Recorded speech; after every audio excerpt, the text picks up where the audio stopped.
Everyone! ఈరోజు నేను పప్పు సొరకాయ ఎలా చేసుకోవాలో చూపించబోతున్నానండి. ముందుగా ఒక కప్పు కందిపప్పు తీసుకొని కడిగి కుక్కర్‌లో వేసేసాను. 2 టమాటాలు, ఒక 10 పచ్చిమిర్చి, ఒక పెద్ద ఆనియన్ వేశాను.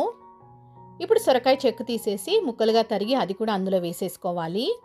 తగినంత కారం, అందుకే పచ్చిమిర్చి కూడా వేసాం కాబట్టి చూసుకొని వేసుకోండి. పసుపు, తగినంత నీళ్లు వేసి కుక్కర్ మూత పెట్టేసి ఒక 4 విజిల్స్‌లో మెత్తగా ఉడికిపోతుంది. ఉడికించేసుకోవాలి.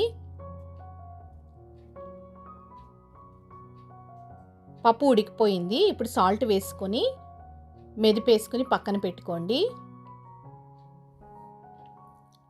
ఇప్పుడు ఒక కడాయి పెట్టుకొని ఆయిల్ వేసుకున్న తర్వాత ఆవాలు, జీలకర్ర, ఎండుమిర్చి,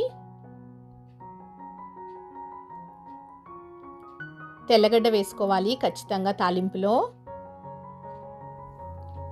కొంచెం ఆనియన్ వేసాను, కరివేపాకు వేసుకోవాలి. వేగిన తర్వాత ఇంగువ వేసుకోవాలి.